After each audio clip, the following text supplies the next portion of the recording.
Assalamualaikum warahmatullahi wabarakatuh. Alhamdulillah, wassalatu wassalamu ala Rasulillah Muhammad ibn Abdillah wa ala alihi wa sahbihi wa man wala.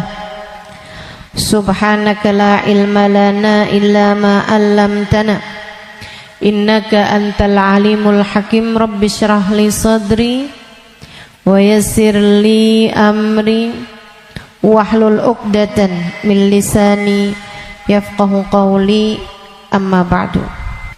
Betapa kematian sesuatu yang pasti. Allah Subhanahu wa taala berfirman dalam Al-Qur'an. Kata Allah, fa'bud rabbaka hatta ya'tiyakal yaqin. Fa'bud rabbaka hatta ya'tiyakal yaqin. Sembahlah Allah Subhanahu wa taala Tuhanmu. Kamu sembah Allah Subhanahu wa taala hatta ya'tiyakal yaqin. Sampai kapan kita nih diminta buat nyembah Allah? Sampai kapan kita diminta buat ibadah? Kata Allah, hatta ya'tiyakal yaqin, sampai datang sesuatu yang pasti. Apa yang pasti? Ayil maut.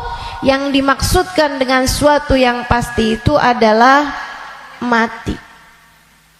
Karenanya siapapun kamu di atas muka bumi ini harus belajar, berusaha buat jadi hamba Allah Subhanahu wa taala yang taat. Mudah-mudahan Allah mudahkan. Amin ya rabbal alamin. Jadi orang hidup gak ada yang pasti, teman-teman. Gak ada yang pasti buat orang yang hidup. Ada yang mulai dari kecil sakit terus, ada. Gak ada yang pasti hidup itu. Yang pasti ketika seseorang hidup hanya satu, namanya mati. Kalau kamu diberi kehidupan, maka satu waktu nanti kehidupan tersebut akan diambil kembali oleh Allah Subhanahu wa taala. Sebab memang hidup di dunia, begitu kamu diberi kehidupannya, udah pasti kamu akan berjumpa dengan kematian.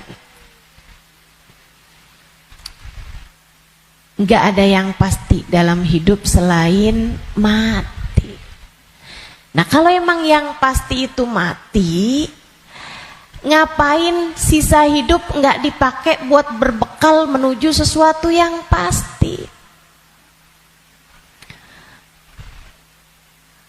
Ngapain bekalannya untuk sesuatu yang enggak pasti? Misalnya nih, kamu umur tamat SMA, umur 15. Kalau kamu berpikir bahwa saya umur segini berarti udah deket lagi mau nikah, bekalan menuju nikah. Misalnya, apa yang kamu kerjakan? Hidung kurang mancung, mancungin alis kurang nyelirit, kurang bulan sabit, kamu sabitin alis kamu. Bibir kurang sekarang ini musim orang suka bibir lebar-lebar. Ya udah dah, saya tambahin biar agak turun bibirnya, biar doer bibirnya. Kalau kamu berpikir bahwa kamu akan menuju kepada kematian, kalau kamu berpikir kamu akan menuju kepada pernikahan, kamu kemudian berbekal menuju ke arah sana. Tapi kan sebenarnya nikahnya emang udah pasti? Belum pasti nikahnya. Betul? Orang hidup gak pasti nikah, teman-teman. Berarti kalau kayak gitu gimana nih caranya nih? Gimana cara kita menjadikan hidup kita bermakna? Takutnya udah siap-siap, tahu-tahu nggak dapet, iya kan? kan? Kan sia-sia.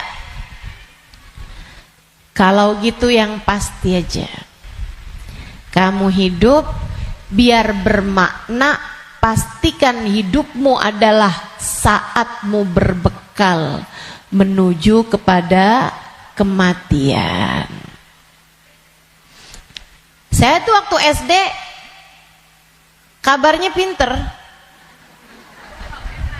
Mungkin ada guru-guru saya di sini. Selamat pagi Bu Guru.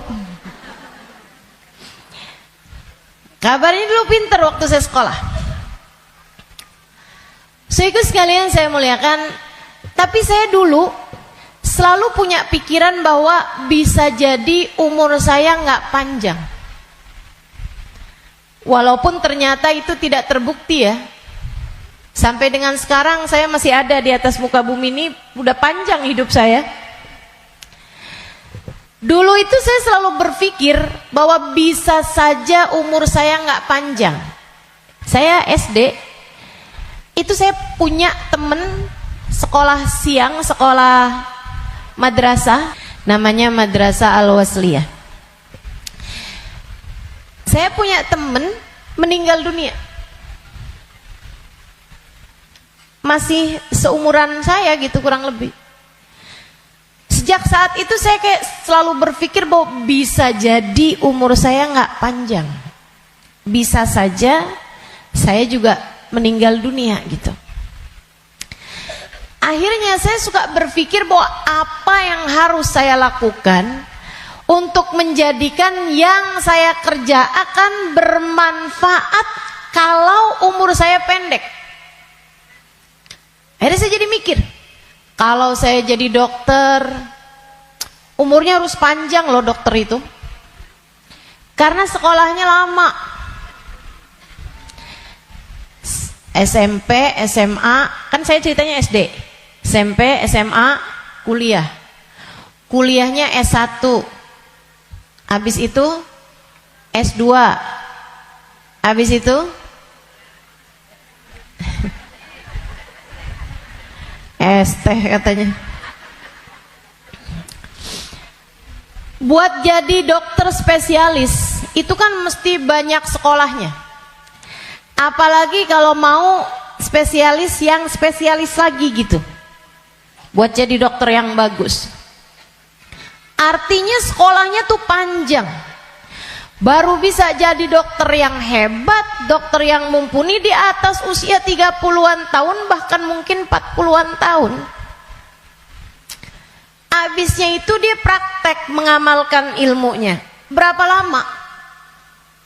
Sampai ketika datang ajal menjemputnya. Manfaatnya ilmunya itu berapa lama? Untuk bisa dipraktekkan bermanfaat buat umat manusia gitu. Sampai dengan berapa lama? Sebentar aja berarti. Kita aja kalau udah dirawat sama dokter yang terlalu tua rada was-was. Betul gak? Dokternya mau nulis resep, ambil kacamata dulu gitu kan. Terus nulisnya agak tangannya gemeteran. Takut kita. Ini kalau misalnya dia ngelihatnya salah-salah gitu kan. Atau dia mau nyuntik tangannya udah gemeteran. Waduh udah kayaknya rada gimana gitu. Tapi kita sama dokter muda juga kita ragu-ragu. Betul gak? Coba tuh. Betapa ternyata mau jadi dokter aja itu umurnya cuman dari sekitar 40 sampai ke 50 atau 60 tahun dah gitu. Cuman segitu doang. Sisanya udah enggak tuh. Udah enggak maksimal.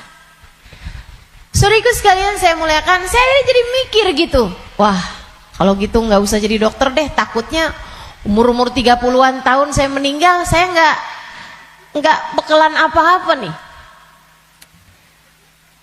Apa ilmu, apa hal yang bisa membuat saya bisa nggak nyesel kalau saya mati muda? Itu yang saya pikirkan lagi zaman saya SD. Hingga akhirnya saya memutuskan untuk saya akan belajar di pondok pesantren. biar saya kenal sama agama Allah, biar saya ngerti caranya jadi hamba Allah, biar saya kenal sama baginda pemimpin agama saya, baginda Nabi besar Muhammad, biar saya bisa dekat dengannya, hingga semoga begitu saya meninggal dunia saya dapat berjumpa dan bertemu dengannya. Itu harapan saya. Akhirnya saya belajar di pondok-pondok pesantren, terus belajar. Saudaraku sekalian, saya muliakan, alhamdulillah. Saya rasakan ilmu saya udah bermanfaat dari sejak usia 20 tahun. Saya udah mulai mengajar dari usia 20 tahun. Dan saya mengajarnya dalam bahasa Arab di kota Tarim, Hadramaut, Yaman. Saudaraku sekalian, saya muliakan. Pada akhirnya kehidupan mengajarkan kita bahwa jangan mau memperjuangkan sesuatu yang tidak kamu bawa mati.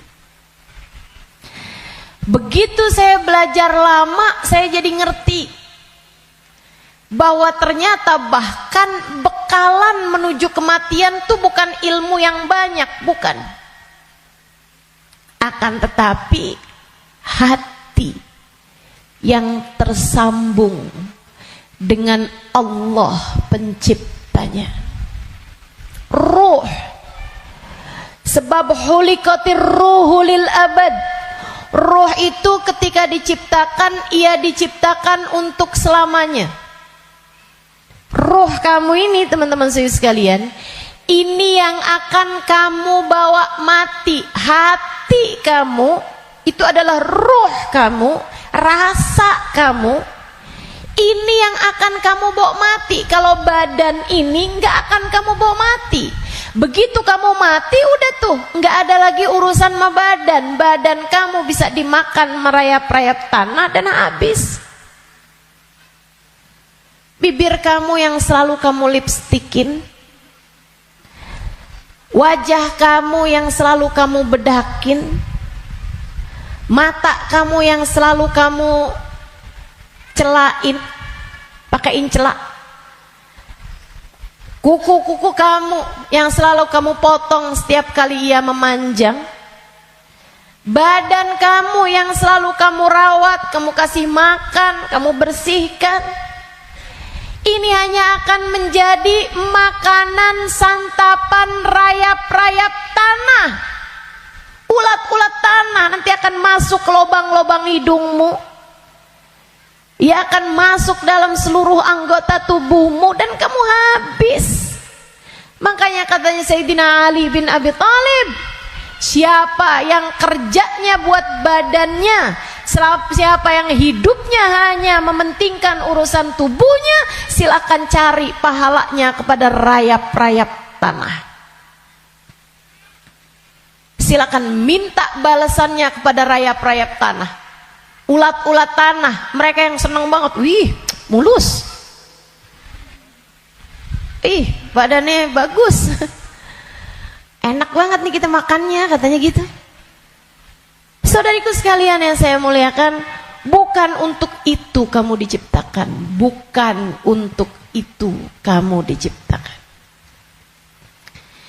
Yang aslinya dari diri kamu adalah ruhmu, yang sejatinya pada dirimu tidak akan terpisahkan adalah hatimu. Ala inna fil jasadi mudghah, idza salahat salahal jasad kullah, wa idza fasadat fasadal jasad kullah. Ketahuilah di dalam tubuh manusia terdapat segumpal darah, disebut hati. Jika bagus, bagus semuanya, jika rusak, rusak semuanya. Ketahuilah segumpal darah tersebut adalah hati. Disitulah ruh ditiupkan. Disitulah ruh sejatinya berada, meskipun mengalir sampai ke seluruh tubuh kita. Ruh itu.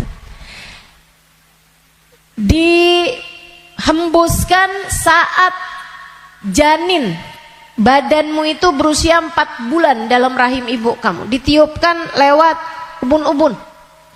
Makanya Bu, ketika Allah menciptakan batok kepala kita, itu semuanya udah full kecuali ada satu lubang kecil di ubun-ubun.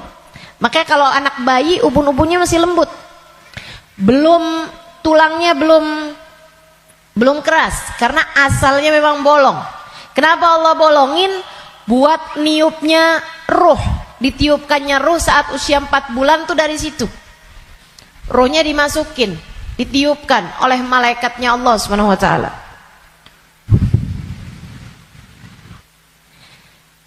Pusatnya ditaruh di jantung atau di hati, pusatnya tuh ditaruh di hati, menyebar ruh tersebut sampai ke ujung-ujung jari.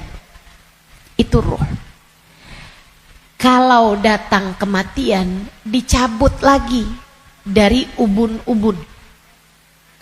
Malaikat pencabut nyawa sama halnya dengan malaikat peniup ruh, itu memulai pekerjaannya dari ubun-ubun. Ini nyabut nyawanya juga dari sini. Dicabut dari atas kan, yang duluan hilang yang kaki.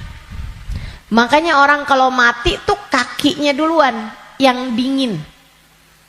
Yang lain masih hangat tapi kaki udah dingin, itu berarti sudah memulai proses pencabutan nyawa. Sama kayak ada prosesnya bayi ketika keluar, makanya ada istilah pembukaan 1, pembukaan 2, pembukaan 3 tuh. Sama halnya juga dengan peniupan ruh.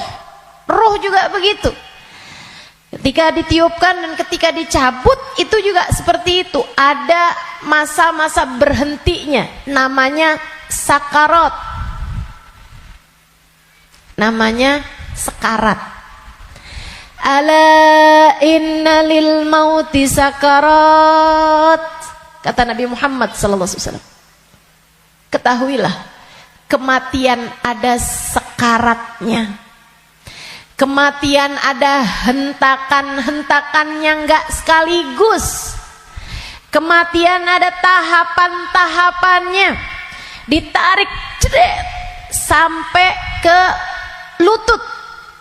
Jadi yang dingin duluan, yang enggak ada ruhnya duluan kakinya. Tarik lagi sampai ke pusar. Pusar kita nih. Tarik lagi sampai ke ulu hati. Banyak orang yang kalau orang tersebut dimurka Allah Subhanahu wa taala, malaikat maut mencabut nyawanya dengan main-main. Dimain-mainin rohnya. Padahal sakitnya setengah mati. Kata Sayyidina Ali bin Abi Thalib, la darba bisayf 30 darbah ahab ilayya min sakrah min sakaratil maut. Badan saya dicacah-cacah pedang 30 kali cacahan pedang lebih saya sukai daripada satu sakaratul maut. Sakit setengah mati. Buat orang yang suka main-main dalam hidupnya, ada banyak di antara mereka yang ketika ajal datang menjemputnya, malaikat maut memain-mainkan saat pencabutan nyawa. Sakitnya luar biasa. Tapi ada banyak juga hamba-hamba Allah yang hidupnya santun, yang hidupnya berakhlak pada Allah, nggak pernah main-main dalam hidupnya. Allah pun memudahkan saatnya sakaratul maut. Kayak doa orang-orang tua kita, Allahumma hawwin alaina fi sakaratil maut wan najata minan nar. Ya Allah, ringankan saatnya sakaratul maut. Dia nggak bilang, ya Allah jangan ada sakaratnya dong buat kematian saya. Nggak bisa gitu. Atau ya Allah jangan kasih saya sakit saat sakaratul maut. Nggak bisa gitu juga. Karena memang sakaratul maut itu sakit. memang pasti sakit. Jadi yang diminta adalah Allahumma khaffif alaina fi sakaratul maut. Ya Allah, ringankan sakitnya sakaratul maut. Apa yang bisa meringankan? Maksudnya ringannya tuh gara-gara apa? Kalau kamu tanya sama saya, Ustazah, ringannya sakaratul maut tuh gara-gara apa? Saudaraku sekalian, sesuatu itu sakit bisa jadi ringan itu karena dua hal. Satu, karena memang sakitnya itu levelnya jadi ringan. Kan begitu? Sakit kan ada level-levelnya.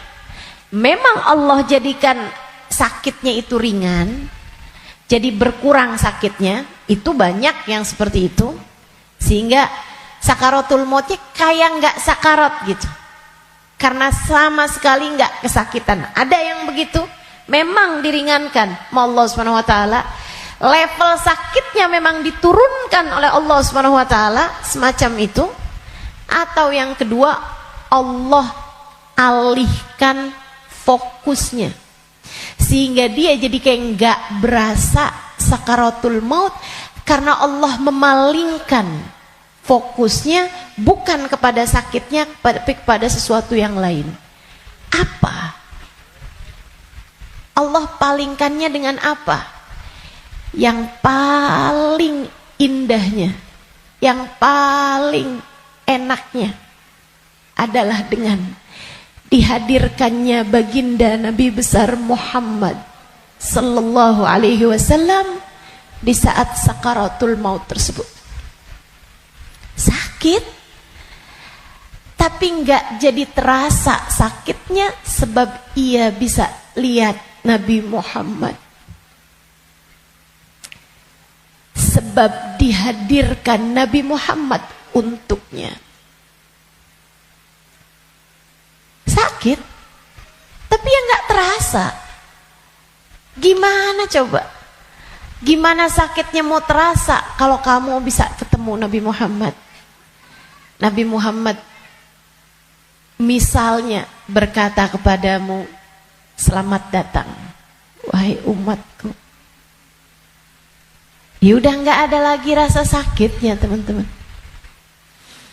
Udah jadi indah semuanya. Banyak yang begitu juga. Kekasih berjumpa dengan kekasihnya di saat sakaratul maut. Banyak. Kita ustazah gak tahu deh. Minta aja, doa aja, walaupun gak pantas, biar gak nyesel. Betul gak? Betul gak? Mau doa tapi rasanya kayak gak pantas gitu ustazah. Orang kayak saya kematiannya dijemput sama Nabi Muhammad, emang gak pantas. Yang kayak kamu ngomongin orang, yang kayak kamu kalau sholat berantakan, betul? Ngarepin kematiannya dijemput sama Nabi Muhammad, siapa kamu? Betul gak? Sama. Saya juga berpikir hal yang sama denganmu. Siapa saya? Sampai saya berharap kematian saya dijemput sama Nabi Muhammad. Tidak ada di antara kita yang pantas. Gak ada di antara kita yang layak. Gak ada. Gak ada. Tidak saya, tidak kamu, sama. Sama. Tapi kita tetap berdoa, kita tetap meminta kepada Allah Subhanahu Wa Taala. Kali-kali aja doa kita diijabah. Ya, siapa tahu ya kan? Siapa tahu?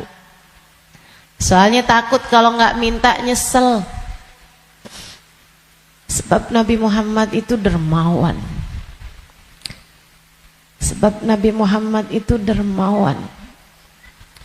Kadang-kadang orang kalau dermawan tuh kita nggak bisa kira. Tahu-tahu memberi lebih dari yang kita minta. Itu sakaratul maut. Nanti habis cabut tuh dari pusar sampai ke dada. Dada, hati, itu teman-teman pusatnya.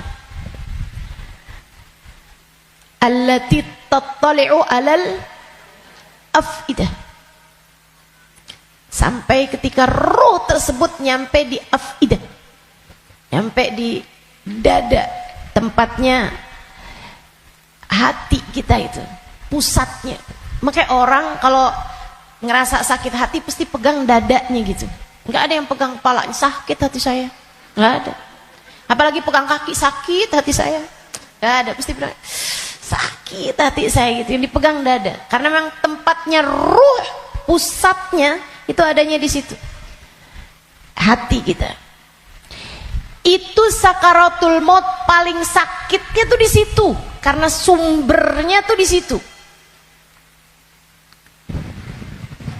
Baru kemudian dicabut lagi sampai ke ghargharah, sampai ke leher. Kau udah nyampe di ghargharah, hakikat kamu akan ditampakkan. Saat itulah kamu dibukakan langit, bisa lihat tempat balik kamu tuh surga atau neraka. Dan itu bisa terjadi tahun depan, dan itu bisa terjadi bulan depan, untukmu atau untukku. Itu bisa jadi di waktu yang masih sisa panjang, bisa jadi juga sudah tinggal sedikit lagi waktumu untuk merasakan apa yang disebut dengan sakaratul maut ini. Semuanya pasti ngalamin, semuanya nggak ada yang bisa lari.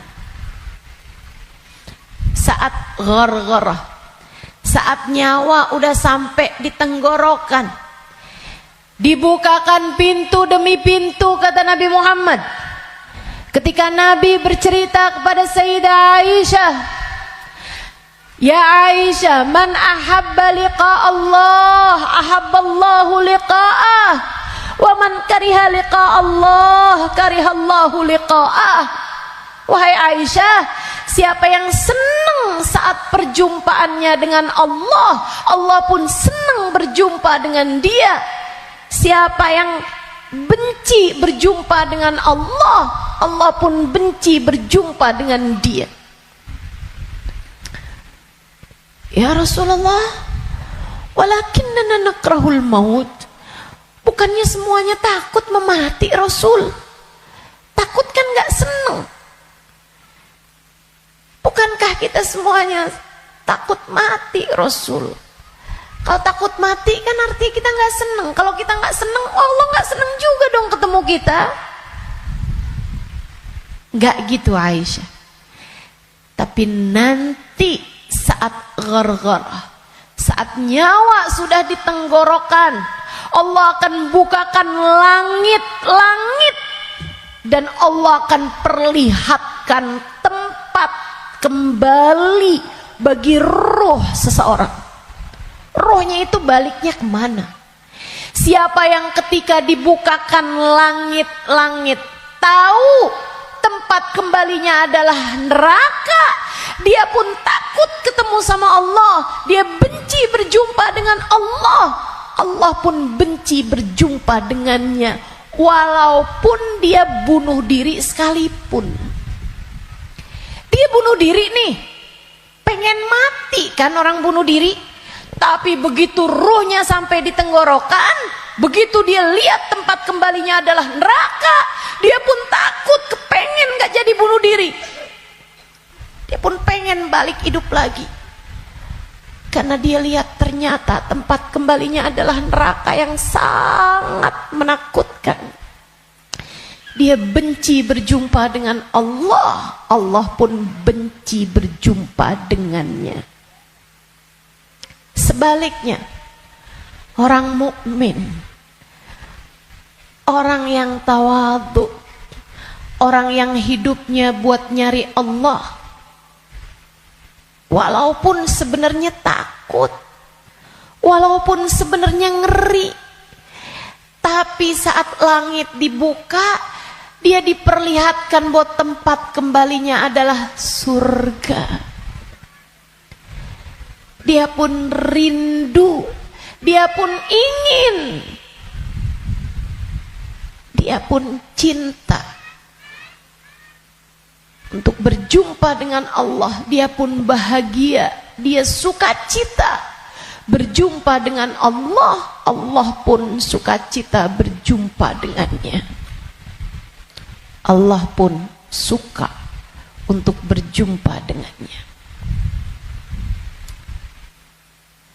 Nih, saat ghargharah ini Allah cerita dalam Al-Quran di surat Al-Mu'minun, hatta idza jaa ahadahumul maut qala rabbi irji'un la'alli a'malu salihan fima taraktu kalla innaha kalimatun huwa qailuha wa min waraihim barzakhun ila yaumi yub'atsun. Sadaqallahul azim. Kata Allah, sampai ketika kematian datang kepada kalian, ketika ruh sampai di tenggorokan, dia akan berkata, Rabbirji'un, balikin saya lagi ya Allah, balikin saya lagi ya Allah. Setahun, biarkan saya tinggal lagi di dunia setahun ya Allah.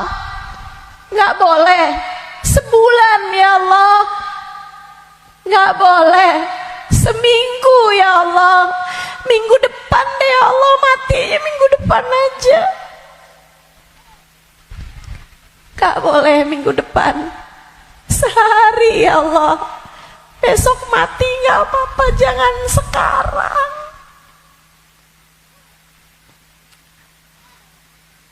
Gak boleh sejam ya Allah, sejam.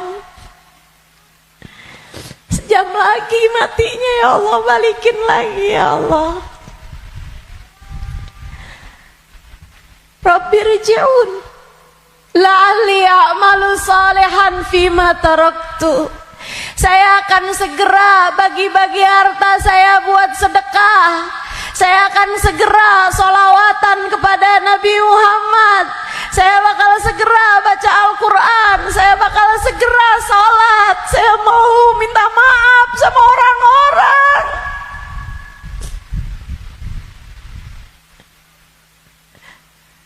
Saya mau minta maaf sama orang-orang. Sisakan untuk waktu walaupun 1 jam. La'alli a'malu salihan fima taraktu. Aku akan mengerjakan kebaikan yang selama ini saya tinggalkan.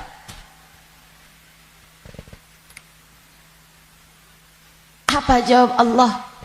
Kalla innaha kalimatun huwa qailuha. Enggak ada. Sekarang kalimatmu itu hanya jadi omong kosong belaka. Enggak ada ceritanya kamu dikabulkan.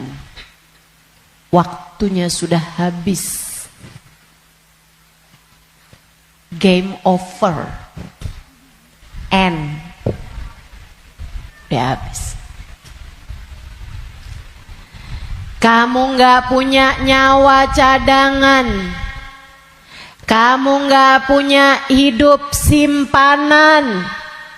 Kamu tidak sedang dalam masa percobaan. Begitu kamu masuk usia balik, semua sudah mulai tercatat untukmu. Tak ada lagi waktu untuk kembali. Innaha kalimatun huwa qailuha. Itu hanya sekedar kalimat disampaikan begitu aja.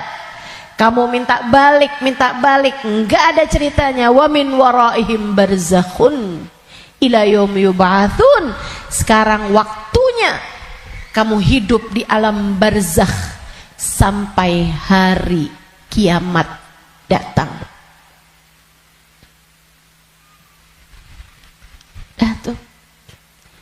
nggak bisa balik lagi. Makanya serem sama kematian teman-teman, karena deket. Aqrab ghaib yuntadhar, kata Nabi Muhammad. Perkara gaib yang paling dekat sama kita kematian. Si ini meninggal, si itu meninggal, si itu meninggal, si itu meninggal. Semua meninggal.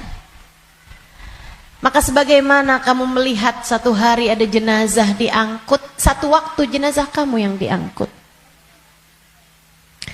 Sebagaimana kamu lihat ada nama seseorang, kamu dengar nama seseorang diumumkan di masjid, satu waktu namamu yang akan diumumkan di masjid. Kamu lihat satu hari ada nama seseorang muncul dengan ucapan berbelasungkawa, turut berduka cita, yang ada di Instastory orang-orang, satu waktu nama kamu yang akan ditulis di situ. Sebagaimana ada broadcast di grup-grup WhatsApp yang menuliskan nama-nama orang dengan ucapan meninggal dunia, satu waktu akan ada namamu yang ada di situ. Inna lillahi wa inna ilaihi rojiun. Turut berduka cita atas meninggalnya Halimah binti Utsman al-Idrus. Akan ada waktunya. Semua akan ada waktunya. Semua akan ada gilirannya. Pasti tanpa terkecuali. Kamu akan datang giliranmu, pasti tanpa terkecuali. Kamu bakal mati, Bu. Kamu akan mati, Dek. Kamu bakal mati, Nak. Pasti. Masalahnya tinggal, akankah Allah berkenan menerimamu? Saya tuh dulu suka liatin tulisan kalau ada orang meninggal dunia, semoga rohnya diterima di sisi Allah. Saya suka mikir gitu, ya masa ditolak, ya diterima lah. Fakta membuktikan. Kita nggak pernah lihat ada orang habis meninggal dunia terus balik lagi. Lah, bukannya kamu seminggu yang lalu meninggal? Oh, nggak diterima. Pernah? Nggak pernah. Ya saya suka pikir gitu. Ya diterima lah. Masa mau ditolak? Orang meninggal mau meninggal gitu. Tapi sesudah saya belajar, tuh waktu saya kecil mikirnya begitu. Sesudah saya belajar di pondok pesantren, belajar terus. Saya jadi paham betapa berartinya ucapan itu. Sebab kamu, saya, ketika meninggal dunia akan menjadi salah satu dari dua kelompok orang. Ada yang ruhnya diterima di sisi Allah dengan penuh keridhaan. Ada yang ruhnya diusir dari rahmatnya Allah, sebab Allah murka kepadanya.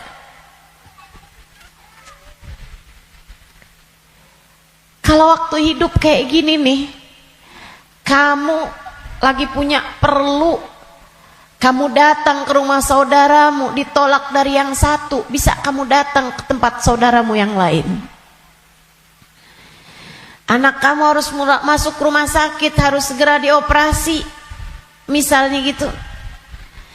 Harus ada DP yang harus kamu bayar, atau ada keperluan apapun misalnya. Kamu bisa datang ke tempat saudaramu, dia nggak bukain pintu, kamu bisa datang ke tempat yang lain. Dia nggak ngasih, kamu bisa datang ke tempat yang lain. Kamu misalnya mau bikin kopi, gulanya nggak ada, misalnya gitu, kamu bisa datang ke tempat saudara kamu, sebelah kamu, tetangga kamu, nggak dikasih, nggak dibukain pintu, atau dibilang nggak ada misalnya, bisa lagi ke tempat saudaranya, tempat sebelahnya. Orang hidup ini andai ditolak dari yang satu, kita masih punya pilihan tempat yang lain, seapa-apanya masih ada pilihan tempat yang lain. Tapi kalau kamu meninggal dunia, kamu hanya akan menjadi wa inna ilaihi raji'un, hanya akan kembali kepada Allah Subhanahu wa taala. Kalau pintu rahmatnya Allah tertutup darimu, kalau kamu diusir dari kasih sayang Allah Subhanahu wa taala, Allah tidak berkenan menerimamu, kemana kiranya kamu akan pergi? Terusir dari pintu rahmatnya Allah, kamu mau kemana? Bu, Kak, Dek, Nak, saya sampaikan ini dengan sungguh-sungguh. Jangan pernah mau main-main dalam hidupmu. Jangan main-main sama hidup. Sebab selama kamu hidup, kematian masih akan membayangi. Dan begitu datang kematian sementara Allah belum ridho kepadamu, sangat mungkin rohmu tidak diterima Allah, hingga Allah pun mengusirmu dari pintu rahmatnya, dan kamu dikembalikan kepada lembah kemurkaannya.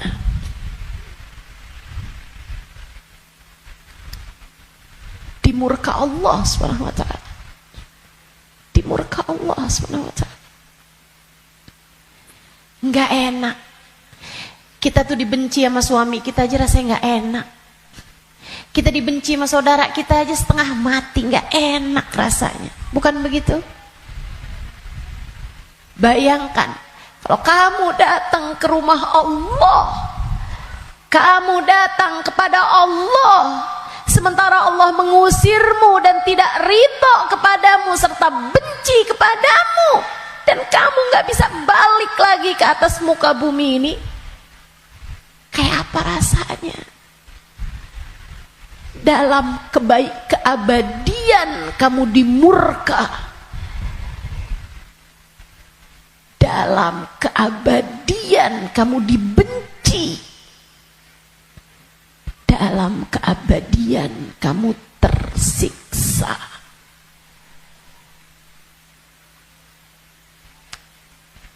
Nggak akan sabar, nggak akan sabar. Makanya sekarang nih di dunia kamu masih bisa sabar. Kalau lagi nggak enak sabar aja. Malam-malam ngantuk mau tahajud, yang sabar. Bangun tahajud, yang sabar. Biar nanti kamu nggak ketemu waktu di mana kamu tidak akan sabar menghadapinya. Kamu nggak akan kuat ngadepinnya. Sekarang kamu kuat. Buat puasa kamu kuat. Buat baca Quran kamu kuat. Buat hadir majelis taklim kamu kuat. Buat baca maulid kamu kuat. Buat berbuat baik pada orang tua kamu kuat. Buat berbuat baik sama suami kamu kuat. Buat doain anak-anak kamu kuat. Buat ngurusin rumah kamu kuat. Buat ngerjain kebaikan-kebaikan kamu kuat. Maka kerjakan apa yang kamu kuat untuk menghindarkan diri dari sesuatu yang kamu gak bakal kuat. Bertahanlah terus. Bertahanlah untuk tetap menjadi solehah. Yang sabar jadi solehah. Tetaplah jadi hamba Allah yang solehah. Gak kuat nih saya, enggak, kamu kuat, kamu kuat. Saya gak kuat lagi Ustazah ngadepin suami kayak begitu. Kuat, kamu kuat. Saya gak kuat lagi Ustazah ngadepin orang tua saya nih Ustazah. Kuat, kamu kuat. Gak kuat lagi saya ngadepin anak-anak saya Ustazah. Kamu kuat, kamu kuat. Kamu kuat. Saya gak kuat puasa, kuat, kuat. Saya nggak kuat tahajud, kuat. Saya nggak kuat baca zikir habis duhur, habis subuh ke isyraq, kuat. Saya nggak kuat baca ratib malam-malam hari, ngantuk saya, kuat. Kamu kuat ngerjain itu semua. Saya nggak kuat ustazah buat berbuat baik sama semua orang. Saya pengen marah aja semuanya. Enggak, kamu kuat. Jangan marah-marah, jangan marah-marah. Kamu kuat. Teman-teman saya sekalian, yang nggak kuat kalau kamu mati dan kamu terusir dari rahmatnya. Yang kamu nggak kuat kalau sampai di dalam kubur ruhmu disiksa, kamu nggak akan kuat. Yang nggak kuat kalau kamu datang malaikat yang menanyai dalam kuburan dan kamu nggak bisa jawabnya, hingga kemudian malaikat tersebut mulai menyiksamu, kamu nggak akan kuat. Sisanya di dunia ini kamu kuat. Saya dijahatin terus sama tetangga saya nggak kuat lagi, kamu kuat. Saya ditinggalin sama teman-teman saya nggak kuat. Percaya saya, kamu kuat. Saya sakit ustazah, saya udah nggak kuat lagi, kuat. Yang kamu nggak kuat kalau kamu sampai diusir dari rahmatnya Allah. Yang kamu nggak kuat kalau ruhmu keluar, dan bisa jadi itu bulan depan, bisa jadi itu minggu depan. Saat ruhmu keluar dan kamu ngelihat tempat kembalimu adalah neraka, kamu nggak akan kuat.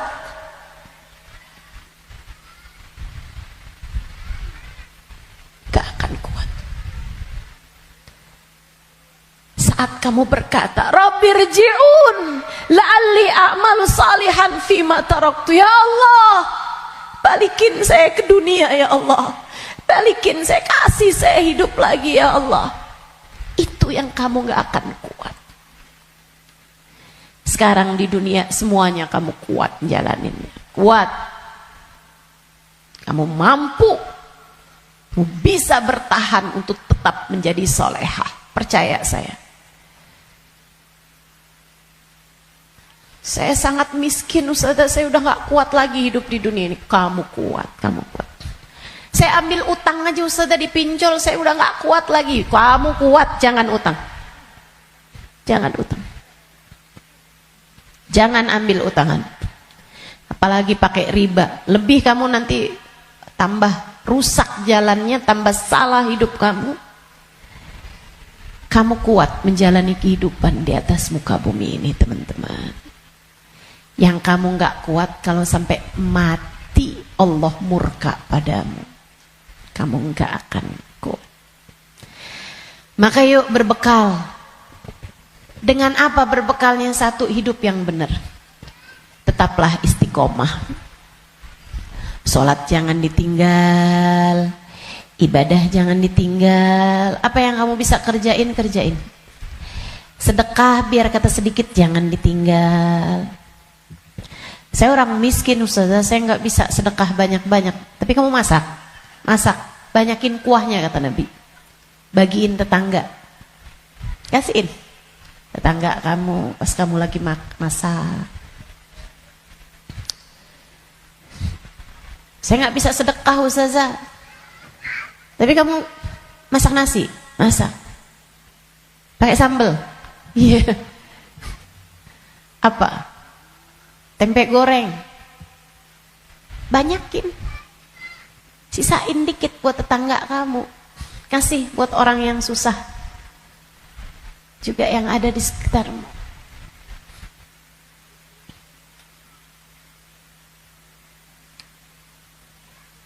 Itu pesan Nabi kita Muhammad SAW. Berbuat baik. Saya nggak bisa ustazah, saya nggak ada sesuatu yang bisa saya sedekahkan. Senyum bisa bukan? Kamu punya bibir? Ya punya sih ustazah. Ya udah senyum aja kalau gitu. Ketemu orang, bisa nyenengin orang, apa kabar? Sehat? Atau Saat kamu bangun di waktu malam, kamu angkat tanganmu, kemudian kamu bilang, ya Allah, sayangi tetangga-tetangga saya ya Allah, sayangi teman-teman saya ya Allah, ampuni dosa-dosa mereka ya Allah, orang di kampung saya ya Allah, ampuni dosa-dosanya ya Allah. Sedekah kamu buat mereka, kebaikan kamu buat mereka. Berbuat baik semampu yang kamu bisa, sebisa yang kamu mampu. Apaan aja. Bahkan sekedar kalimat pujian buat suami kamu. Alhamdulillah kamu sehat, saya senang kalau kamu udah sehat. Kata-kata yang enak gitu. Jangan sakit lagi ya, saya kesian kalau lihat kamu sakit. Saya sayang sama kamu. Kalimat yang enak. Ganti kalimat-kalimat yang gak enak. Udah sehat kan, berarti bisa kerja lagi kan. Susah kalau kamu sakit nih. Terus kita mau makan apa kalau kamu sakit terus-terusan? Gak enak banget sih kalimatnya. Kamu bakal mati. Maka pilihlah kalimat yang gak jadi penyesalan bagimu sesudah kematianmu. Yang bagus ngomongnya, yang bagus. Jangan sakiti hati orang. Iya Kak? Bu? Dek? Ucapanmu kepada orang tuamu nak, yang bagus, yang bagus. Mama yang sehat ya Ma. Mama yang sehat. Enggak kok, Mama gak pernah ngerepotin. Saya seneng ada Mama. Tetaplah sehat Ma. Tetaplah kuat Ma. Yang bagus ngomongnya. Nanti nyesel kalau kamu yang pergi atau mamahmu yang pergi.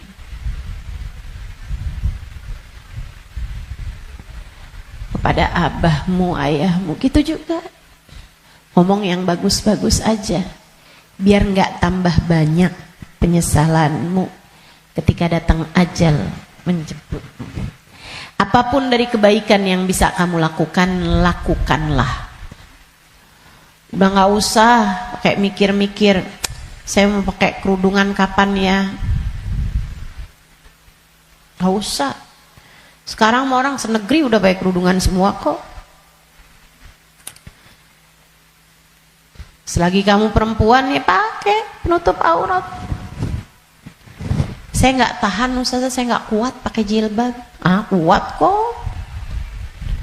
Semua kuat. Bismillah. Bismillah. Lakukan kebaikan, jangan tinggalkan. Sebab seperti mana kamu hidup, seperti itulah kamu akan mati. Jika kebaikan yang kamu lakukan dalam hidupmu, kamu hanya akan berjumpa dengan kebaikan-kebaikan sesudah kematianmu. Kebaikan kamu lakukan karena Allah, Allah akan membalasmu dengan kebaikan-kebaikan dari sisinya. Dan itu akan sangat menyenangkan. Kama ta'ish tamut. Sebagaimana kamu hidup, seperti itu pula lah kamu akan mati.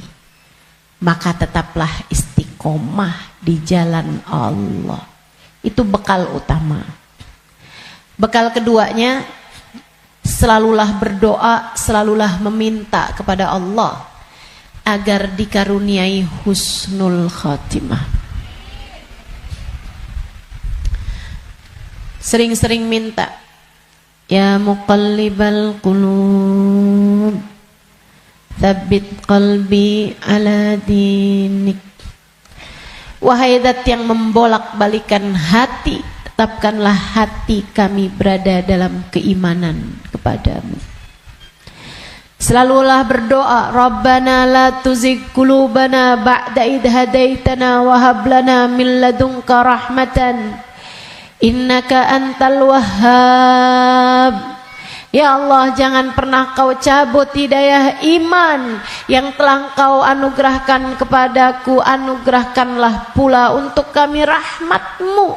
Sesungguhnya engkau adalah zat yang maha memberi.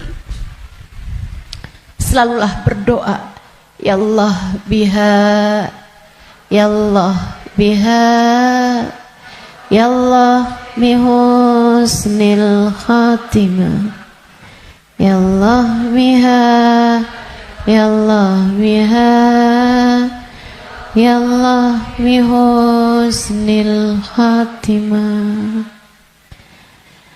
Ya Allah, aku mohon padamu, Ya Allah, aku minta padamu husnul khatimah, Ya Allah. Akhir kehidupan yang baik. Kematian dengan membawa iman. Kematian sedangkan kau berkenan menerima kami, Ya Allah. Terus doa. Terus minta sama Allah. Sebab la yarudul qada illa doa. Tidak ada yang dapat menolak takdir buruk selain doa. Doa terus, doa terus, doa terus. Kalau ada waktunya doa tuh, kayak lagi majelis, kemudian silahkan berdoa, silahkan sampaikan hajatmu. Habis sholat, jangan dulu langsung bangun, sebelum kamu berzikir kemudian berdoa, kan begitu. Nah kalau doa jangan minta dunia mulu teman-teman. Kalau semua doa mau minta dunia, habis dunianya selesai kamu bawa apa? Kamu punya apa? Minta juga. Urusan akhirat malah justru jauh lebih penting daripada meminta urusan dunia yang akan kamu tinggalkan begitu kamu mati. Jangan kalau doa yang diminta duit lagi, duit lagi. Jangan kalau doa yang diminta jodoh lagi, jodoh lagi. Atau biar hati suami nggak berpaling, itu aja yang kamu minta. Biar suami nggak poligami, ustazah, itu terus doa saya ustazah. Bukan hanya itu yang kamu perlukan teman-teman. Doa urusan dunia tuh kalau bisa sekedarnya aja. Karena hidup di dunia ini qalil, sedikit, katanya Imamul Haddad, tabalagh bil qalili minal qalili. Bekelan dunia ini sedikit aja lah, karena dunianya itu emang sedikit. Dikit lagi juga mati. Kalau doa itu yang kiranya kamu gak nyesel begitu kamu masuk ke dalam alam kubur. Doanya minta apa? Minta husnul khotimah. Doa minta Allah ridha, minta biar Allah selamatkan, minta biar Allah bahagiakan kalau kamu ada di dalam kuburan, minta biar Allah bahagiakan ketika nanti kamu di padang mahsyar. Jadi begitu ajal datang menjemputmu, kamu masih punya simpenan dari doa-doa yang belum diijabah Allah SWT, yang belum kamu rasakan ijabahnya. Begitu kamu mati, kamu udah punya simpenan doa buat mahsyar. Begitu kamu mati, kamu udah punya simpenan doa buat kubur. Begitu kamu mati, kamu udah punya simpenan doa buat kiamat. Begitu kamu mati, saat di padang mahsyar dibangkitkan, kamu udah punya simpenan doanya. Tinggal tunggu ijabahnya. Nah kalau doanya belum pernah kamu doain, gimana mau ngarepin ijabahnya? Nah kamu gak pernah minta. Ya Allah, kubur saya, ya Allah, saya sekarang maunya kubur saya biar seneng, ya Allah. Ternyata kok nggak seneng, kata Allah. Nah kamu nggak pernah minta. Di dunia yang sering mintanya, biar nanti kamu dapat ijabahnya. Di dunia yang sering minta, ya Allah, jadikan kami ada dalam rombongan Nabi Muhammad. Jadikan kami ada dalam rombongan umat Nabi Muhammad, ya Allah. Jangan cuma di majelis maulid aja doanya. Saat tahajud tuh kamu doa, minta ya Allah nanti di akhirat ya Allah jadikan saya ada dalam rombongan Nabi Muhammad. Biar nanti begitu kamu mati, kamu udah punya simpenan doanya, tinggal nunggu ijabahnya. Kata Allah, ud'uni astajib lakum, mintalah, niscaya akan aku beri. Jadi di akhirat kamu tinggal nungguin saat doa mau diijabah. Sebab kalau kamu mintanya nanti gitu kan di akhirat, ya itu tadi kata Allah, innaha kalimatun wa qailuha. Kalimatmu tuh nggak ada artinya lagi, nggak ada maknanya lagi. Sebab akhirat bukanlah tempat berbuat. Dunia nih tempatnya berbuat. Akhirat hanyalah tempat untuk dibalas. Kalau saatmu di dunia kamu hanya minta dunia, apa yang kamu persiapkan buat sesudah kematianmu?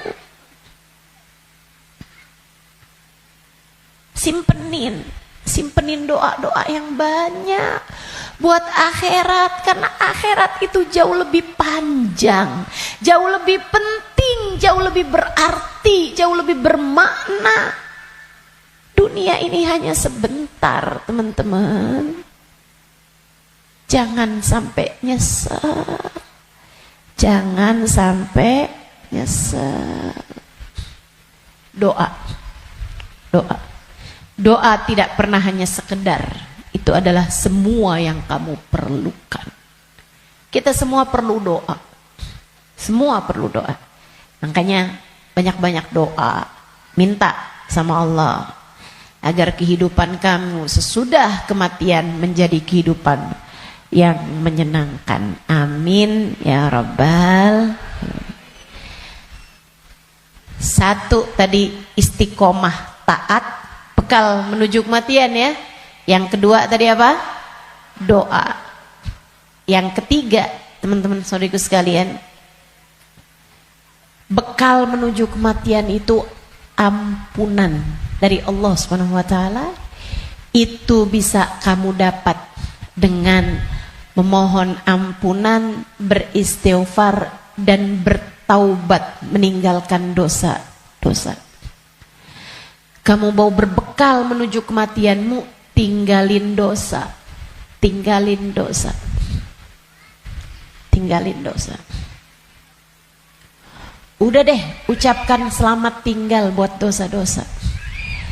Adik-adik yang sudah umur 20-an tahun, belum datang jodoh, Ustazah saya pacaran ya.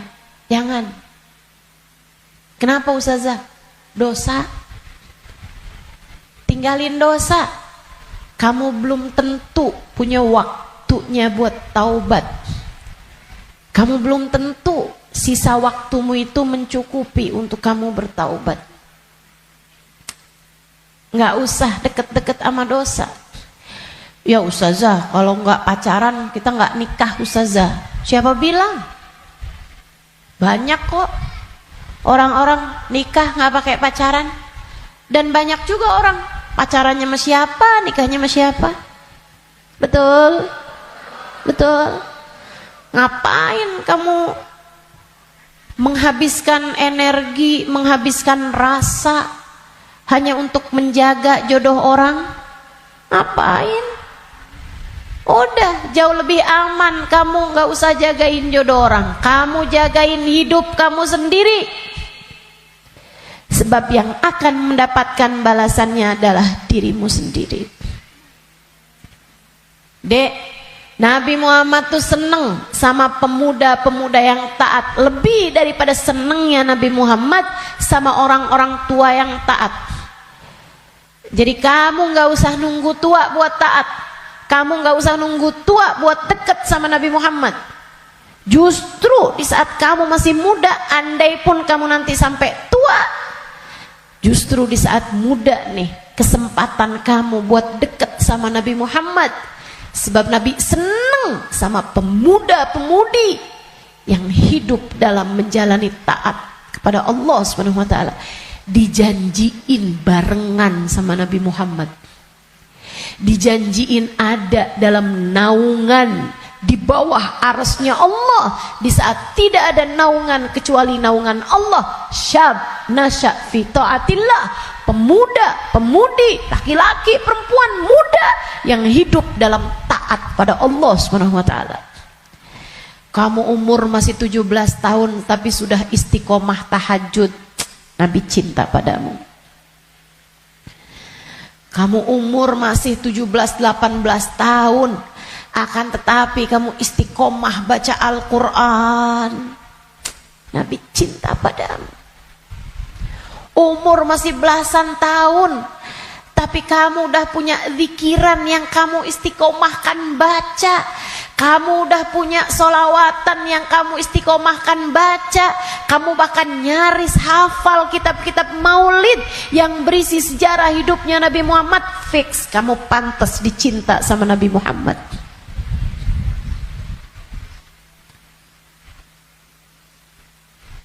Kamu punya kesempatan besar untuk bisa jadi orang yang kelak di hari akhirat nanti membersamai Nabi Muhammad. Tinggalin dosa, dek, tinggalin dosa, gak ada pentingnya. Kamu gak akan seneng nantinya sama dosa itu. Kelihatannya kayak bagus tapi bikin sumpek. Kelihatannya kayak enak tapi bikin hati gelap. Kelihatannya kayak membahagiakan padahal itu hanya akan menyusahkan hidupmu saja. Tinggalin dosa. Semua yang ada di sini, yang tua, yang muda, tinggalin dosa, tinggalin dosa. Itu cara kamu biar bisa berbekal menuju kematian yang indah. Yang terakhir, kamu pengen berbekal menuju seindah-indah kematian adalah dengan mencintai orang-orang soleh. Gaulmu itu loh benerin. Gaulnya sama orang bener, biar kamu bisa bener. Sayangnya sama orang bagus di mata Allah, orang soleh, orang solehah. Sayangnya sama ulama, sayangnya sama guru-guru, gitu kan? Sama ustadz, sama ustadzah, sama kiai, sama bunyai, sama habib, sama habibah, sama hubabah. Itu bikin kamu bisa jadi orang-orang yang meninggalnya nanti dalam keadaan-keadaan yang indah. Tentu di akhirat kita semuanya ingin dikumpulkan dengan orang-orang baik. Maka kalau kamu di akhirat nanti dikumpulkan orang baik, caranya adalah bersamalah dengan mereka dari sejak di dunia. Bersamalah dengan mereka dari sejak di dunia. Hadirlah di majelis-majelis ilmu, yang seneng dengerin kajian-kajian dari para ulama, yang seneng melantunkan bersama-sama maulid, solawat, istighfar bareng-bareng, doa bareng-bareng, qiyam bareng-bareng. Kebersamaanmu dengan apapun di dunia akan membuatmu bersama di akhirat nanti dengan orang-orang yang kurang lebih sama. Hadirnya, senangnya di majelis-majelis ilmu, majelis-majelis dzikir, majelis maulid kayak begini, sangat pantas nanti dikumpulinnya di akhirat dengan orang-orang soleh-solehah. Kamu pikir orang-orang soleh-solehah kumpulnya di mana kalau bukan di tempat-tempat yang semacam ini? Makanya ayo bismillah, cintai mereka. Andai pun kamu nggak lagi bersama dengan mereka, para ulama-ulama, para hamba-hamba Allah soleh-soleha, tetaplah bersama dengan mereka dalam doa. Saat doa tuh, saat doa, sertakan hamba-hamba Allah yang soleh-soleha. Guru-gurumu doain, ulama-ulama doain, orang-orang tercinta di sisi Allah doain. Ustazah, Kan nggak manfaat ya Ustazah. Saya nih kan orang punya banyak dosa, ngapain doain guru-guru saya? Orang-orang taat semua, ahli-ahli ibadah semua, ngapain saya doain? Saya jauh lebih perlu buat didoain sama mereka daripada saya mendoakan mereka. Andai pun begitu, ini masalah keberpihakan. Ini masalah kebersamaan. Ini masalah urusan penautan hati. Teman-teman saudaraku sekalian, saya doakan guru-guru saya doakan Habib Umar bin Hafid, saya doakan Hubabah Nur, saya doakan Habib Zain bin Smith, saya doakan mereka biar hidupnya menyenangkan, biar betah hidupnya di dunia, biar sehat. Saya doakan mereka biar semakin dicinta Allah, semakin disayang Allah. Saya doakan semoga lancar dakwahnya, semoga bahagia hidupnya. Saya doakan. Teman-teman saudaraku sekalian, saya doakan. Walaupun saya yakin saya lebih memerlukan doa mereka daripada doa saya. Apalah arti doa saya untuk mereka? Saya tahu itu. Tapi saya tetap berdoa untuk sebuah keberpihakan. Saya doa untuk sebuah keberpihakan. Saya doa. Teman-teman saudaraku sekalian saya muliakan, kamu tahu nggak? Kalau ada artis-artis dunia, aktor-aktor dunia, pemain bola sakit misalnya, yang doain ribuan orang, yang doain bahkan mungkin jutaan orang mendoakan orang tersebut, yang bahkan mohon maaf banyak diantara mereka yang nggak beriman kepada Allah.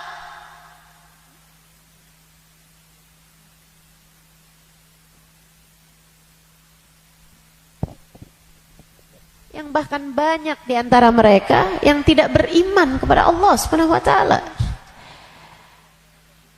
Kenapa orang-orang mau mendoakan orang tersebut? Itu dia tuh namanya keberpihakan, penautan hati. Kita doain guru-guru kita walaupun kita merasa kita lebih perlu doa mereka daripada doa kita, daripada mereka terhadap doa kita, biar Allah tahu ada orang-orang soleh dalam lisan-lisan kita. Biar Allah tahu ada mencintai para ulama di dalam hati kita. Biar Allah lihat hati kita punya cinta yang besar kepada hamba-hamba yang tercinta di sisi Allah.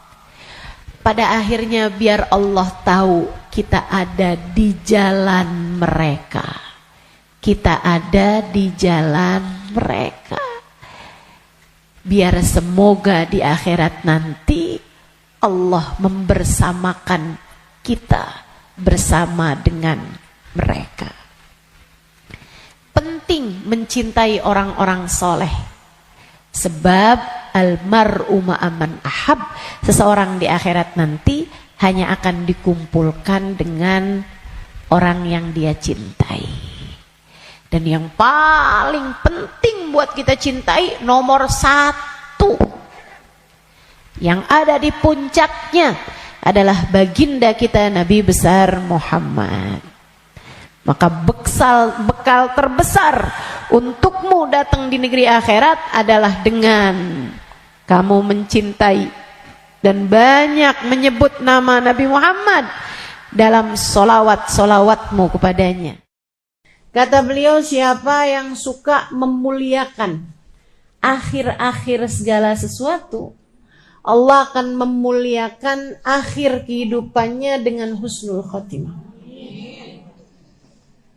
Allah itu menjadikan al-umur bi khawatimiha. Segala urusan tergantung dari bagaimana akhirnya. Kata Nabi kita Muhammad sallallahu alaihi wasallam, al-umur bi khawatimiha. Segala urusan tergantung dari bagaimana akhirnya. Kita punya kehidupan, ini tergantung dari bagaimana akhirnya. Demikian pula dengan keadaan-keadaan kita. Allah SWT menjadikan akhir-akhir segala sesuatu tuh yang paling bagusnya. Kayak makanan aja, kata Nabi Muhammad, al-barakah fil akhir. Berkah adanya di akhirnya. Makanya jangan ninggalin sisa di makanan. Yang paling berkahnya justru ada pada bagian akhirnya. Saudaraku sekalian, saya muliakan, hari nih, sepanjang hari sama sepanjang malam, yang paling bagus bagian akhirnya. Sepanjang hari ini paling bagusnya saat menjelang maghrib, saat sore tuh, jelang-jelang maghrib. Sama waktu paling afdol bahkan dalam sehari semalam adalah bagian terakhir dari waktu malam, thuluthul lailil akhir, sepertiga malam yang terakhir. Bahkan dalam hadis Nabi Muhammad SAW mengatakan, Innallaha yanzil fi thuluthil lailil akhir wa yunadi hal min mustaghfirin hal min taib. Sesungguhnya Allah Subhanahu wa taala turun di sepertiga malam yang terakhir.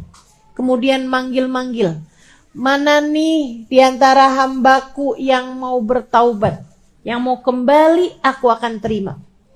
Mana nih di antara hambaku yang mohon pertolongan, aku akan beri padanya pertolongan. Siapa nih di antara hambaku yang memohon ampunan, aku akan beri padanya ampunan. Hal min talib hajatin, siapa nih di antara hambaku yang meminta satu hajat, fauniluhul matalib, maka aku akan kabulkan segala hajat-hajatnya. Waktu paling mustajab di akhir malam, sesaat menjelang subuh. Sampai-sampai dikatakan ma'uqitatil wilayah illa fi jawfil lail. Tidak diberikan kewalian kecuali di malam yang sangat gelap, di kegelapan malam. Kapan kegelapan malam?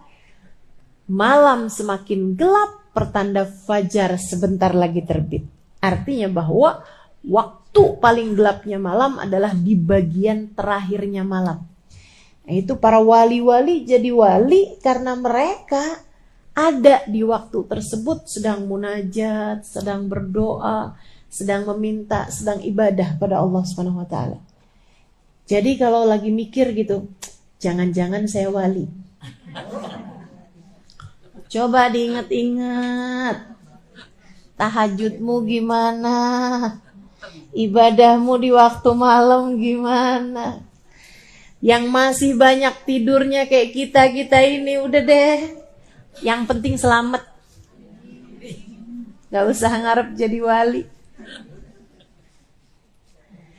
Sedikit sekalian, waktu paling mustajab, waktu paling berkah di akhir bagian malam. Demikian pula dengan akhirnya minggu, hari Jumat. Hari Jumat tuh akhirnya minggu. Nah, itu kan paling afdol. Hari dalam seminggu paling afdolnya adalah hari Jumat. Saudaraku sekalian saya muliakan, kemudian akhir bulan.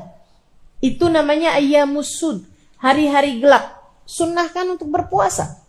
Sebagaimana disunnahkan pula untuk berpuasa pada hari-hari terang, yaitu ayyamul bid, tanggal 13, 14, 15 dari tiap bulannya. Nah, itu merupakan waktu-waktu yang mustajab. Termasuk juga yang segera akan kita jelang secara khusus, yaitu akhir tahun kita ini. Waktu yang sangat mulia. Beliau mengatakan, Habib Umar bin Hafid mengatakan, kamu kalau pintar menghormati akhir tahun, akhir hari, akhir malam, gitu kan ya? Akhir dari segala sesuatu kamu suka muliakan, maka Allah Subhanahu wa taala akan memuliakan hidupmu dengan akhir yang terbaik.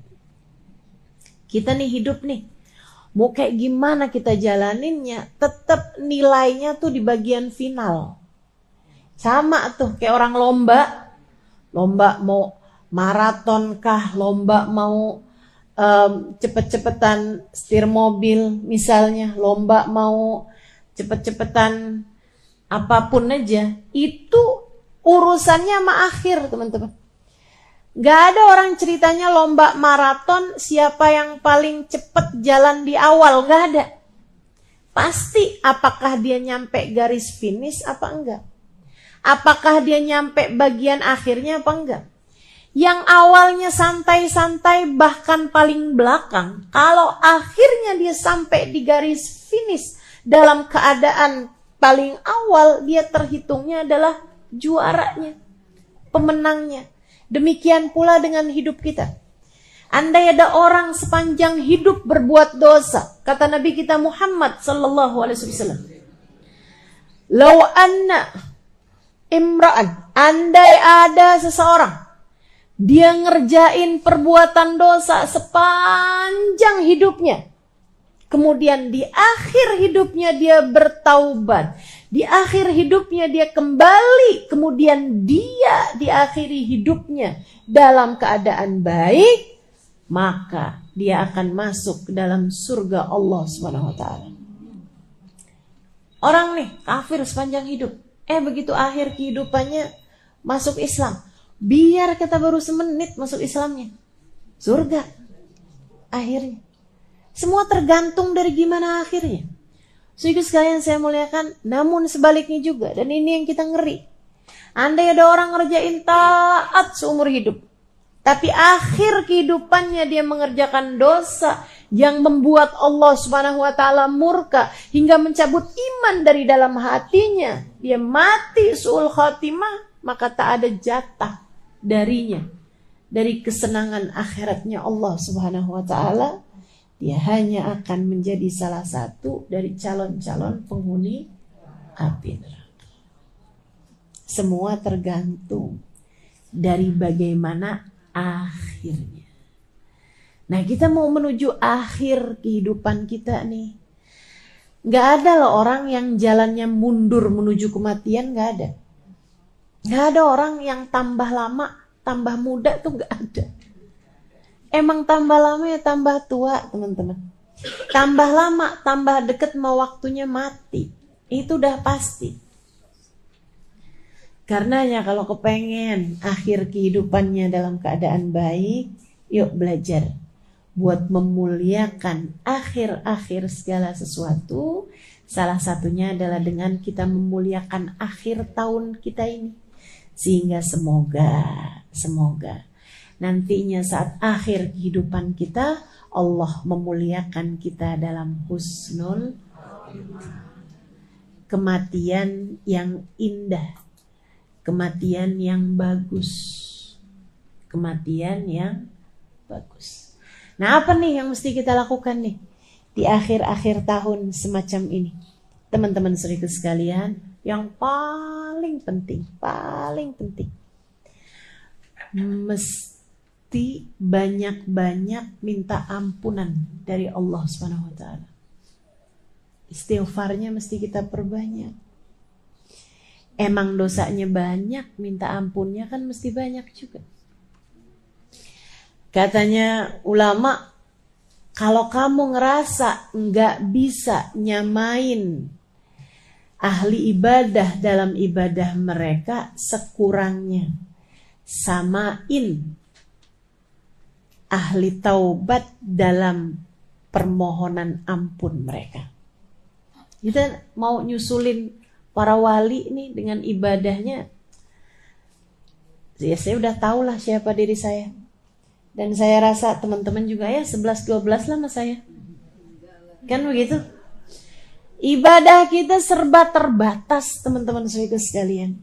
Quran kita terbatas, sholawatan kita terbatas. Ibadah malam kita terbatas, sedekah kita terbatas, lapar puasa kita terbatas, apalagi jaga hati kita terbatas, apalagi segala macam saya terbatas. Kayaknya yang gak terbatas itu cuma dosa. Dibilang ibadahnya banyak, kayaknya masih sedikit deh. Kalau dibilang ada yang banyak, itu adalah dosa. Saudara sekalian saya muliakan, kita rasanya kayak putus asa buat nyamain ahli ibadah dengan ibadah-ibadah mereka. Kalau saya baca tuh ibadahnya para walinya Allah Subhanahu wa taala, nggak usah yang jauh-jauh, teman-teman saudara sekalian. Ibadahnya Hubabah Khadijah binti Syekh Abu Bakar bin Salim, saya temui beliau. Saudara sekalian saya muliakan, waliyah min auliyaillah, seorang perempuan besar yang ketika memandang wajahnya air mata saya tak berhenti bercucuran. Bukan karena wajahnya sangat cantik, rupawan, misalnya bukan. Tapi mungkin itu adalah bagian dari apa yang disebutkan oleh Nabi Muhammad SAW. Ketika ditanya tentang seorang wali itu yang kayak gimana, kata Nabi Muhammad menjawab, alladzina idza ru'u dzukirallah. Orang-orang yang ketika kamu memandang wajahnya mengingatkanmu kepada Allah. Para walinya Allah Subhanahu wa taala. Jalla jalaluhu wa ta'ala azamatuh. Saudariku sekalian saya muliakan, Wabah Khadijah. Teman saya ada yang nanya, Wabah, gimana sih Wabah nih ibadahnya apa? Kata beliau, nak, saya suka istighfar. Terutama di waktu malam. Kapan Wabah istighfarnya? Berapa banyak Wabah istighfarnya? Saya nggak pernah ngitung. Mulai jam berapa Wabah istighfarnya? Habis selesai sebagian witir, dia bilang salat isya, dia kerjain witir beberapa rakaat. Beliau bilang habis makan malam, mulai itu saya duduk siapin 5 kurma sama air. Dia bilang saya mulai baca istighfar yang beliau baca, astaghfirullah lil mu'minin wal mu'minat. Itu istighfarnya Wabah Khadijah. Ya Allah, saya mohon ampun untuk semua orang Islam, baik laki-laki maupun yang perempuan. Astaghfirullah lil mu'minin wal mu'minat. Dia bilang saya baca itu nggak saya hitung, sampai saya berasa haus, saya minum air, sampai nanti saya berasa mulai lapar, saya makan, mulai pengen istirahat, saya makan 1 kurma, saya minum airnya, saya baca lagi. Ntar udah kayak berapa lama gitu kan, mulai kering tenggorokannya, minum airnya lagi, makan kurmanya. Dia bilang kalau udah 5 kurma selesai, udah tuh saya berdiri. Jam berapa kira-kira Hubabah? Ketika biasanya dia bilang ketika saya mendengar suara tarhim di masjid di malam besok. Itu ibadah para hamba-hamba Allah Subhanahu wa taala. Jalla jalaluhu ta'ala azamatuh. Teman-teman sekalian saya muliakan, para walinya Allah Subhanahu wa taala, kekasih Allah Subhanahu wa taala, demikian keadaan mereka. Gak usah jauh-jauh. Mungkin Wabah Khadijah masih agak nggak kelihatan mata gitu. Teman-teman sekalian, Hubabah Nur. Teman-teman semua alhamdulillah matanya telah diizinkan Allah memandang wajah wanita mulia itu. Hubabah Nur binti Habib Muhammad bin Abdullah Al-Haddad alaiha ridwanallah. Itu saudaraku sekalian saya muliakan. Tiap malam baca ratib. Dulu tuh kalau baca ratib, baca la ilaha illallah, itu cuma 40. Lama-lama naik 50, lama-lama naik 100. Lama-lama 500. Sekarang ini udah 1000. Saya baca ratib sama beliau di salah satu perjalanan, nih kok la ilaha illallahnya lama banget. Saya bilang, wah, khalasna. Itu udah selesai nih baca ini.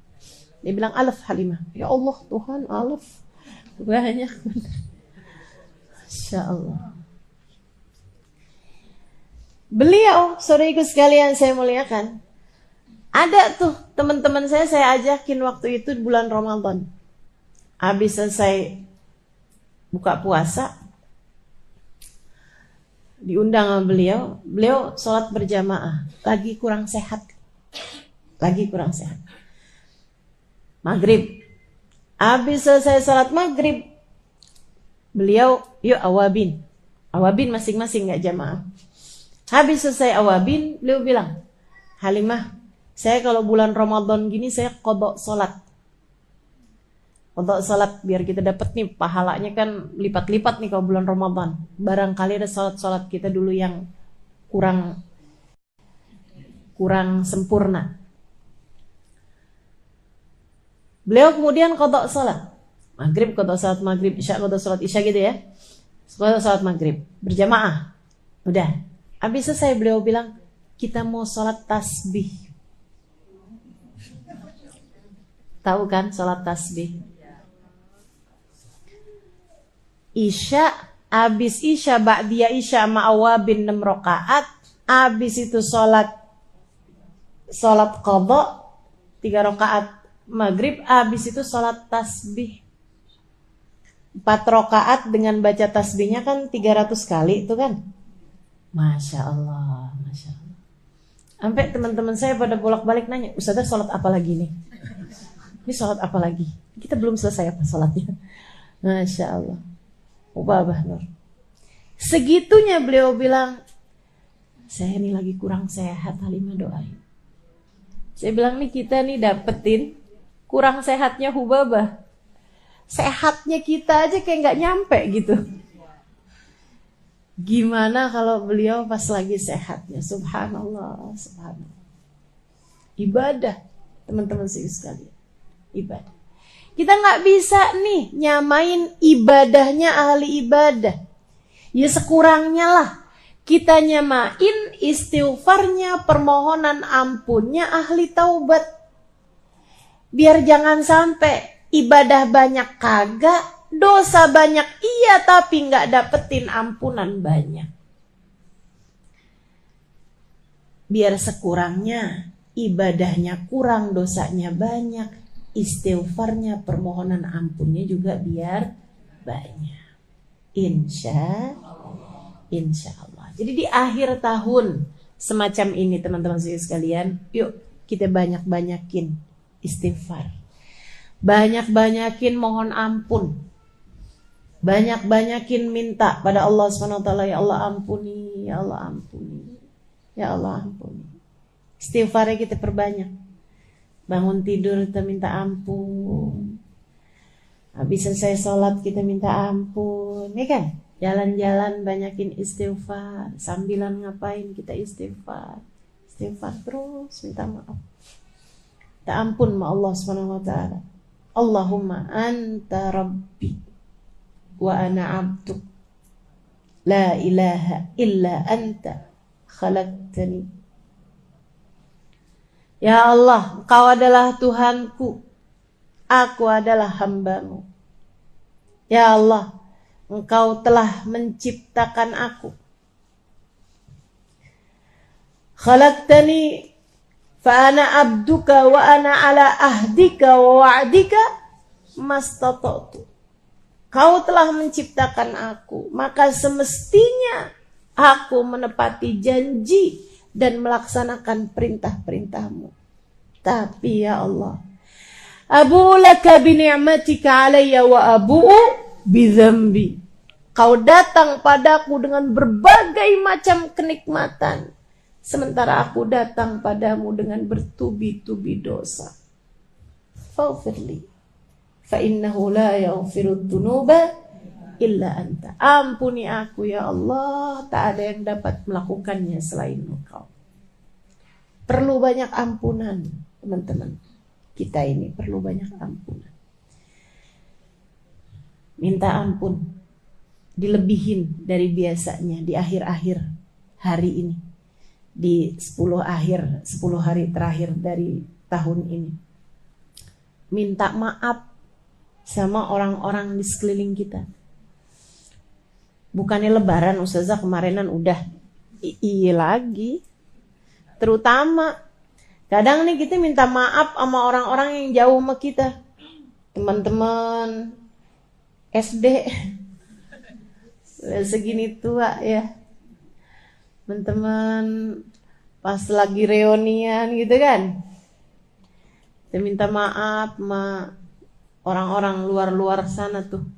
Tapi gilirannya orang-orang dekat kita kadang kelupaan. Mesti serius minta maaf sama anak-anaknya. Mesti serius minta maaf sama suami. Apalagi yang masih ada orang tua. Mesti serius minta maaf sama orang tua. Kita ridho sama orang tuanya. Mesti serius minta maaf sama yang ada di rumah kita. kalau ada pembantu rumah tangga, yang paling banyak kita interaksi, yang paling banyak berkemungkinan kita berbuat dosa. Ya kan? Semakin jarang ketemu kan semakin jarang mestinya kita berbuat salah sama dia. Tapi giliran yang sering-sering ketemu ini kan yang paling mungkin. Ada ucapan kita yang gak benar, gak enak. Ada perlakuan kita yang menyinggung perasaan. Ada perbuatan kita yang merendahkan. Dan seterusnya. Buat yang pada masih punya suami, penting buat minta halal, minta ridha suaminya. Gak usah nunggu sakit. Pas lagi sakit baru minta maaf. Takutnya mati mendadak. Mati gak pakai sakit kan kapan tuh mau minta maafnya? Mendingan mesti sering-sering aja minta maaf. Mesti sering minta ridha. Ini di hari-hari terakhir dari tahun ini nih. Pas lagi ada kesempatannya yang enak, minta maaf. Teman-teman saya sekalian. Memang sering ketemunya pasti sering banyak salahnya kan? Betul gak? Jarang-jarang ketemunya ya insya Allah jarang-jarang juga salahnya. Mudah-mudahan Allah ampuni dosa-dosa kita. Ustazah, kalau kita bikin salah sama orang tua, kita bikin salah sama suami, itu antara kita sama dia dosanya? Iya, antara kita sama dia dan antara kita sama Allah. Dua-duanya tuh. Kenapa gitu? Sebab Allah minta kita buat hormat sama mereka.